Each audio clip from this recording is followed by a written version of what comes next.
बाबा ने कर्मों की बड़ी गहन गति बताई है। वैसे भी कहा जाता है कि कर्मों की गति अति गहन है, अति न्यारी है।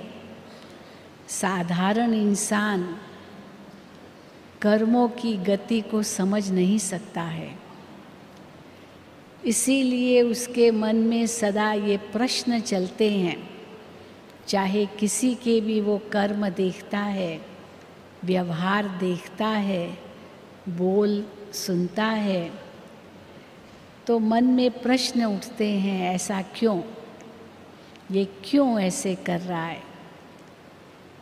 तो क्यों शब्द इसलिए उठता है क्योंकि कर्मों की गुह्य गति नहीं जानते।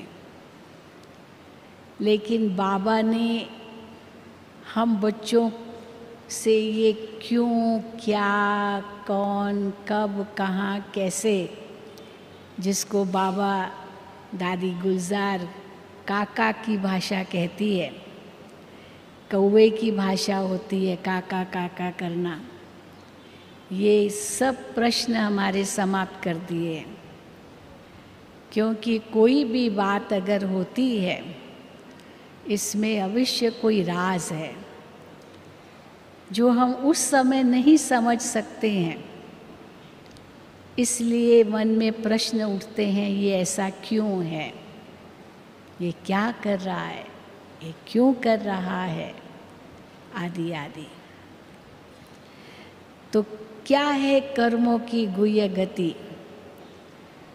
क्योंकि साधारणतः इसको अगर हम देखें तो कर्मों की गति को समझना मुश्किल नहीं होना चाहिए। क्योंकि कर्मों की गति यही है कि जैसा करोगे वैसा भरोगे, जो करेगा सो भरेगा। ये कर्मों की साधारण गति है, जिसको विज्ञान की भाषा में कहते हैं हर क्रिया की समान और बराबर प्रतिक्रिया होती है। तो क्रिया और प्रतिक्रिया समान और बराबर है, अर्थात जैसा कर्म वैसा फल।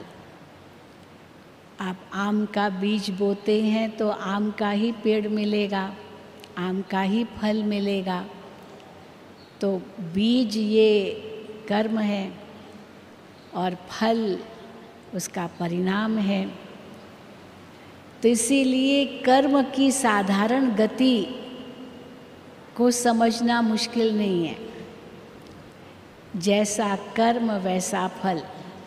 अगर किसी को दुख देंगे तो दुख मिलेगा, क्योंकि कर्म दुख का बीज बोया कर्म के रूप में, तो दुख मिलेगा। और सुख देंगे तो सुख मिलेगा। ये साधारण कर्म की गति को समझना है। लेकिन बाबा कहते हैं इतना सरल नहीं है समझना, क्योंकि बीज और फल इन दोनों में अंतराल बहुत है। ऐसे तो नहीं उसी समय बीज बोया उसी समय फल खाएंगे।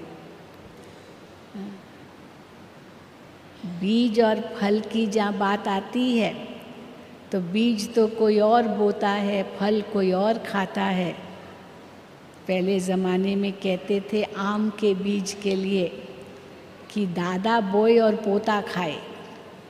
दादा बीज बोता था आम का और बहुत सालों के बाद फल निकलना शुरू होता था आम के पेड़ में। तो दादा तो उस समय रहता नहीं था, वो तो गुज़र जाता था, लेकिन उनके पोते ज़रूर खाते थे। आज भी घरों में कितने आम के पेड़ होंगे, भाई किसने बोया, कहेंगे मेरे दादाजी ने बोया था। पर उसके ज़माने में तो उसको फल मिला नहीं। तो उस बीज और फल को समझना तो बहुत सहज है कि बोता कौन है और खाता कौन है। लेकिन कर्मों के बीज के लिए ऐसे नहीं कहेंगे दादा बोए और पोता खाए। हाँ, ऐसे होगा क्या? दादा ने कर्म किए और फल उसका पोता भोगे, ऐसे नहीं होगा। दादा ने बोया है तो दादा ही, वो आत्मा ही पाएगी, चाहे इस जन्म में, चाहे अगले जन्म में, चाहे 4 जन्मों के बाद, चाहे 7 जन्मों के बाद, वो ही पाएगी वो फल जो उसने कर्म रूपी बीज बोया।